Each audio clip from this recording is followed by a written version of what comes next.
Much.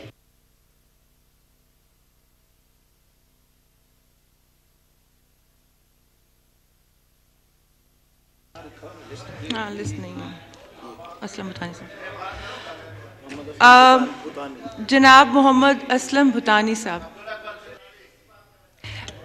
Chitrali साहब, आपको बहुत बार मौका मिले, आपको दोबारा मिल जाएगा। असलम भूटानी साहब को मुझे मौका देने दें। जी जी, मैं आपका मौक़िफ़ लेती हूँ, आप प्लीज असलम भूटानी साहब को बात करने दीजिए, फिर आपको तकरीर करनी है। असलम भूटानी साहब, मुझे पता ही नहीं। अच्छा, शुक्रिया शुक्रिया चेयरपर्सन साहबा।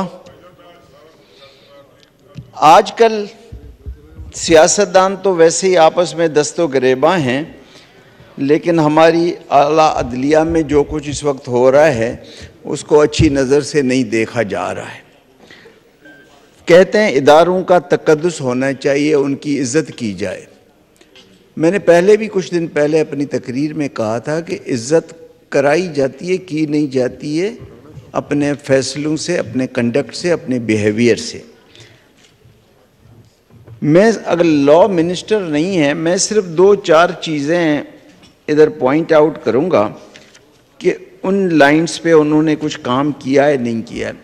आइन में बिल्कुल है दर्ज कि वज़ीर आज़म और वज़ीर आला असेंबली किसी वक्त भी डिज़ॉल्व कर सकते हैं, लेकिन आइन में ये कहीं मुझे नज़र नहीं आया कि वज़ीर आला या वज़ीर आज़म किसी और के कहने पर असेंबली डिज़ॉल्व करे। ये तो फिर बाय फोर्स हो गया ना, वो तो आइन में कहीं नहीं है। तो इस चीज़ को कोई, क्योंकि मैं देखता था कि बार बार कहा जा रहा था कि हमारे वज़ीर आला फ़लाँ तारीख को असेंबली डिज़ॉल्व करेंगे फ़लाँ को, तो ये तो आइन ने तो किसी को इजाज़त नहीं दी है। ये इसका मतलब कि तशद्दुद के ज़रिए ये काम कराया गया है, तो ये अदालत को भी इस चीज़ को मद्देनज़र रखना चाहिए था।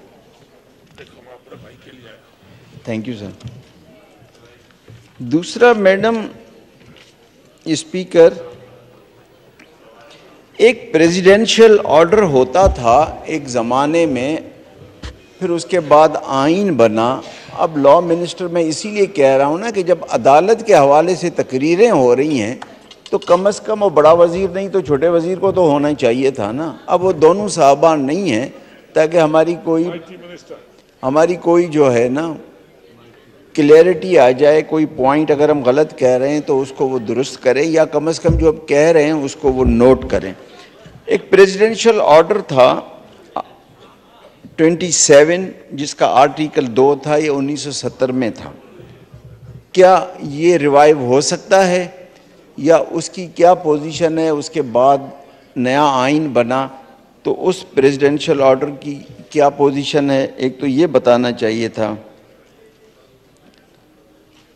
दूसरा ये, जब कल अदालत ने फैसला दिया, इलेक्शन कमीशन के ऑर्डर को मुअत्तल किया, तो वहाँ एक बात अदालत ने कही कि जी 15 मार्च को जो जस्टिस काजी फ़ाइज़ ईसा की बेंच ने एक फ़ैसला दिया था सो मोटो के हवाले से, उसकी कोई हैसियत नहीं है, वो एग्जिस्ट नहीं करता है।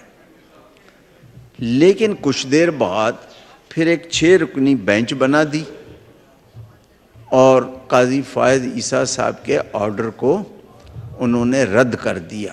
अब ये समझ में नहीं आ रहा है, अगर तो फैसला देते वक्त इलेक्शन कमीशन के ख़िलाफ़ जो आया कि उनका ऑर्डर कलदम करार दिया, उस वक्त ये कहा गया कि ये काजी फ़ाइज़ साहब का ऑर्डर तो एग्जिस्ट ही नहीं करता है, फिर फ़ौरन एक नई बेंच बन गई। इसका मतलब ये हुआ कि काजी फ़ाइज़ ईसा की सरबराही में जिस बेंच ने फ़ैसला दिया था वो एग्जिस्ट कर रहा था, तभी तो 6 रुकनी बेंच बनी ना। तो उन कॉन्सिक्वेंसेस को भी देखना है कि भाई एक अगर ऑर्डर वैलिड था तभी आपने एक बेंच बनाया, तो अगर वो ऑर्डर वैलिड ही नहीं था तो 6 रुकनी बेंच क्यों बनी, ये हमारी थोड़ा समझ में नहीं आता है। इसीलिए मैं अर्ज़ कर रहा हूँ कि अगर लॉ मिनिस्टर साहबा में से कोई होता तो थोड़ी हमें क्लियरिटी तो मिलती ना। इतनी बड़ी डिबेट हो रही है, तमाम पार्लियामानी लीडरान बात कर रहे हैं और लॉ की तरफ से कोई नहीं है, तो आप तो मैडम बुला तो लें ना किसी को कि कम से कम कोई आगे हमें तो समझाए, हमारी तो समझ में नहीं आ रहा है। एक मैडम है इलेक्शन एक्ट 74, जिसमें रिटर्निंग ऑफिसर भी उस वक्त के मौके हालात वाक़यात के मुताबिक इलेक्शन मुलतवी कर सकता है। तो ये कैसे कहा जा सकता है कि इलेक्शन कमीशन ऑफ पाकिस्तान पूरी इलेक्शंस नहीं कर सकता, जबकि एक आरओ को भी ये इख्तियार मिला हुआ है? क्या फार्म 11 में हमारे 23 सीटें नहीं थी? क्या फार्म 12 में फिर 89 तक क्यों लेके आ गया? ये असल में फिर उस अब जो है वहां के बल्दियाती और मेयर के इलेक्शन में आप पीटीआई भी, पीपल पार्टी भी, जमात इस्लामी भी अदालतों पे, और कल पंजाब और खैबर पख्तूनख्वा के इलेक्शन होंगे, उसमें भी तमाम पार्टियां अदालतों में हों, कोई भी उनको शफाफ गैर जानिबदार करार नहीं देगा, और फिर सियासी कशमकश जो है मजीद बढ़ेगी।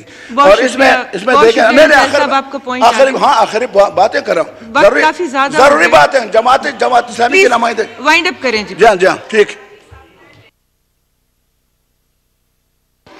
चित्राली साहब प्लीज वाइंड अप कीजिए। अब हाँ जी, देखें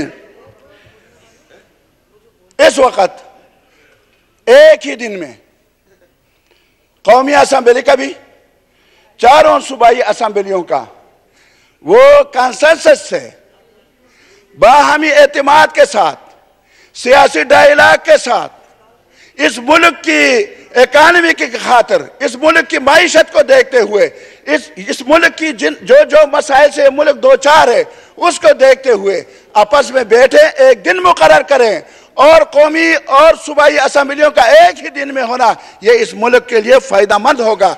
और जहां तक कौमी असेंबली में जो तफरीका पैदा हो गया है, मैं चीफ जस्टिस ऑफ पाकिस्तान से गुजारिश करूंगा, आप एक हमारे बहुत बड़े इदारे के सरबराह हैं, आपका हम एहतराम करते हैं, लेकिन खुदा के लिए इस इदारे को किसी फर्द वाहिद के लिए तबाह मत कीजिए। और ये नारा नहीं लगना चाहिए जो नारा लग रहा है, मेरा जज जिंदाबाद तुम्हारा जज मुर्दाबाद, ये नहीं होना चाहिए। वाखिर दावाना। बहुत शुक्रिया, बहुत शुक्रिया। मोहतरमा नाज बलोच साहिबा। बिस्मिल्लाहिर्रहमानिर्रहीम। सबसे पहले तो चेयरपर्सन साहिबा, कल रात हमें इसको कायदे आजम का पाकिस्तान बनाना है, हमें इसको जुल्फिकार अली भुट्टो शहीद का पाकिस्तान बनाना है, हमें इसको बहादुर लीडरों का पाकिस्तान बनाना है जो अपनी जान हथेली पे रख के फांसी के फंदे को भी चूम लेते हैं, नकाब ओढ़ के जो है वो अदालतों में नहीं जाते। हमें इसे बहादुर शेरों का पाकिस्तान बनाना है।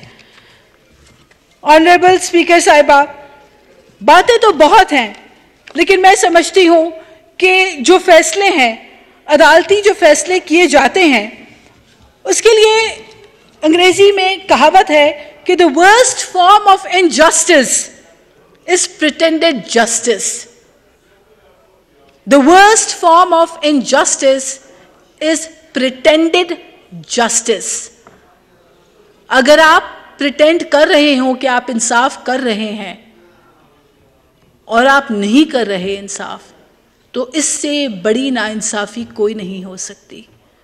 और इस तकलीफ को हमने सहा है, इस तकलीफ को एक जियाला ही जान सकता है। आज भी जब 4 अप्रैल का दिन आता है तो हर आंख अश्कबार होता है, हर दिल दुखी होता है। आज भी अवाम, पाकिस्तान की अवाम जुल्फिकार अली भुट्टो शहीद का गम जो है उसको नहीं भूली है, क्योंकि हमें पता है कि तब भी प्रिटेंड किया गया था जस्टिस हुआ नहीं था। And that is the worst form of injustice that we have faced. इसलिए मैं अपनी बात को समेटते हुए दोबारा यही कहूंगी कि ये पार्लियामान है, और पार्लियामेंट को हम सुप्रीम इसीलिए कहते हैं कि ये अवाम की तर्जुमानी करने वाले मेंबरान पे मुश्तमिल वो फोरम है जहाँ पे अवाम के हकूक़ की तर्जुमानी भी की जाती है, अवाम के लिए कवानीन भी बनाए जाते हैं, कानून साजी की जाती है और उन पे अमल दरामद कराना भी इसी पार्लिमान की जिम्मेदारी है। इलेक्शन कमीशन ऑफ पाकिस्तान को एम्पावर करना भी हमारी जिम्मेदारी है। ये कैसे मुमकिन है कि एक सूबे में इलेक्शन जो है वो पहले करा दिए जाएं क्योंकि लाडले की फरमाइश है, और फिर उसके बाद जब लाडले हार जाएंगे तो फिर लाडला रोना रोएंगे, फिर वो डी चौक उनको याद आएगा, फिर वो कहेंगे मैंने की इजाज़त नहीं दी जा सकती। और पाकिस्तान में इक्वालिटी और जस्टिस की जो बात होती है तो इंसाफ के जो पल्ले हैं वो बराबर होने चाहिए, और वो सिर्फ अल्फाज की हद तक नहीं, वो अमल दरामद की हद तक होने चाहिए। तो मैं दोबारा अपनी बात को मुकम्मल करते हुए फिर मैं इसी बात के ऊपर आऊंगी कि as a parliamentarian, as a Pakistani citizen और फिर एक जाले की हैसियत से मैं दोबारा समझती हूं कि इस ऐवान की आवाज़ गूंजती है, और मुझे यकीन है इस बात के ऊपर, इस ऐवान की आवाज़ गूंजती है। इस ऐवान को शहीद जुल्फ़िकार अली भुट्टो ने इतना ताकतवर बनाया है कि इस ऐवान की आवाज़ दुनिया भर में गूंजती है, और मैं इसी ऐवान में खड़े होकर दोबारा दरख्वास्त कर रही हूँ, गुजारिश कर रही हूँ, और ये मेरा हक है कि शहीद जुल्फ़िकार अली भुट्टो के अदालती कत्ल का रेफरेंस सुना जाए और इसमें मजीद अल्तवा ना किया जाए। इससे ज़्यादा अहम मामला हमारे लिए इस वक्त कोई नहीं हो सकता। शुक्रिया। शुक्रिया बहुत। जनाब सैयद महमूद शाह साहब। बहुत शुक्रिया मैडम साहबा। एक अहम मसले पे तवज्जो दिलाना चाहता हूँ कि फ़लस्तीन में इसराइल ने नमाजियों पर बमबारी और हमला किया है, जिससे कई फ़लस्तीनी इस माह मुक़द्दस में ज़ख्मी हो गए। जमीयत उलमा इस्लाम इस पार्लिमान के ज़रिए मुतालिबा करती है आलमी बिरादरी से कि वो इसराइल को ऐसे इक़दामात से फौरी रोके, और इस माह मुक़द्दस में भारत कश्मीरियों पर और इसराइल फ़लस्तीनियों पर मज़ालिम डा रहे हैं। लिहाजा आलमी बिरादरी फौरी इक़दामात करे। मैडम साहिबा, आज जो मुल्क में एक गैर यकीनी सूरत हाल है। शुक्रिया। जनाब इंजीनियर खुर्रम दस्तगीर खान साहब। मैं शुक्रगुजार हूँ मैडम चेयरपर्सन